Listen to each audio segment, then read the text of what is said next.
Une bonne gestion des caféiers, qu'il s'agisse d'Arabica ou de Robusta, peut faire toute la différence entre gagner un revenu moyen et gagner bien sa vie grâce à sa parcelle de terre. En dessouchant régulièrement vos caféiers et en les élaguant chaque année, vous pouvez stimuler vos rendements et vos revenus. Cette pratique est aussi utile au moment de la récolte car elle facilite l'accès aux cerises. Voici les outils dont vous avez besoin. Une scie d'élagage, des sécateurs, de l'alcool pour nettoyer les outils et éviter la transmission de maladies. Le nettoyage avec de l'alcool évite la transmission de maladies à un autre caféier. Je m'assure que ces outils sont bien tranchants.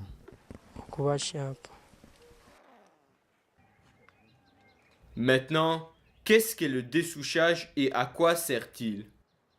On dessouche les plants âgés qui ne donnent plus assez de fruits, qui ont trop de longues branches et qui ne produisent pas assez de grosses cerises.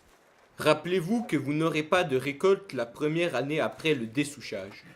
Il est donc important de faire le dessouchage dans le cadre de la gestion globale de vos caféiers. Ne dessouchez pas plus d'un tiers de vos caféiers à la fois. Je regarde les caféiers et je vois que ceux qui donnent moins de 1,5 kg de cerises sont déjà vieux et qu'il est temps de les dessoucher. Couper à 45 degrés, cela aide à éviter la contamination par l'eau.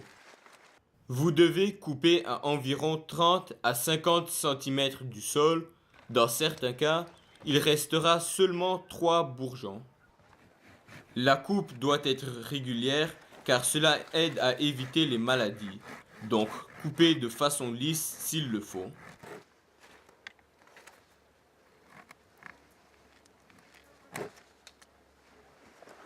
Au bout d'un an, vous verrez les nouvelles pousses fraîches et plus de feuilles. 2 ans plus tard, le caféier produira des cerises qui sont plus grosses et faciles à cueillir. L'élagage est aussi vital pour une bonne gestion des caféiers. Vous devez le faire de préférence à la fin de la saison des récoltes. L'élagage se fait chaque année. Il permet de rajeunir les caféiers en les débarrassant des branches non productives et en favorisant la croissance de nouvelles tiges. Utilisez une scie d'élagage ou des sécateurs tranchants. Le but est de faciliter la gestion du plant et de s'assurer que les branches principales, les tiges, en profitent le plus possible pour assurer une bonne récolte. Pour faciliter la cueillette, gardez la hauteur du plant à environ 2 mètres et le nombre de tiges à 4 au maximum. Trop de tiges réduit la productivité. Au moment de la récolte, vous pouvez dire que tel ou tel plant ne produira plus de fruits ou que ses fruits seront petits. C'est donc le bon moment de le couper. Il restera d'autres plants qui vont continuer à pousser. Vous devez aussi couper tous les drageons qui ne poussent pas au bon endroit ou qui sont indésirables, ainsi que les branches secondaires et tertiaires. Elles ont un faible rendement et absorbent l'énergie de la plante.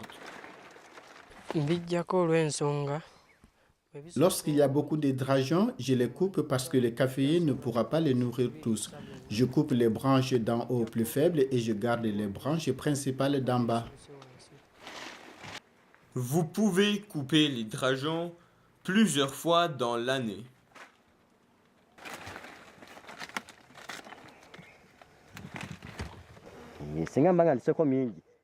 Je coupe certains drageons pour que les bonnes branches aient assez de nutriments et de lumière pour produire des cerises de bonne qualité.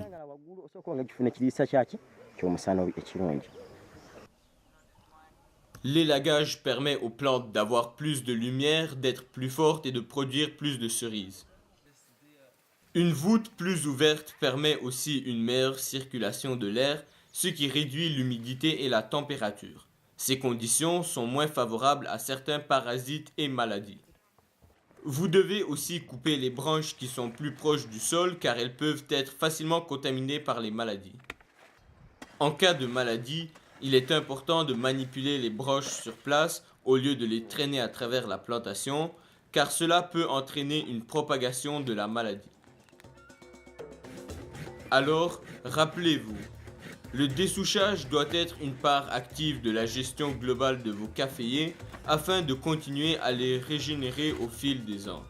Dessouchez seulement jusqu'à 1/3 de vos caféiers par an. L'élagage se fait sur tous les plants, une fois par an, pour les maintenir en bonne forme, prévenir les maladies et assurer une bonne récolte.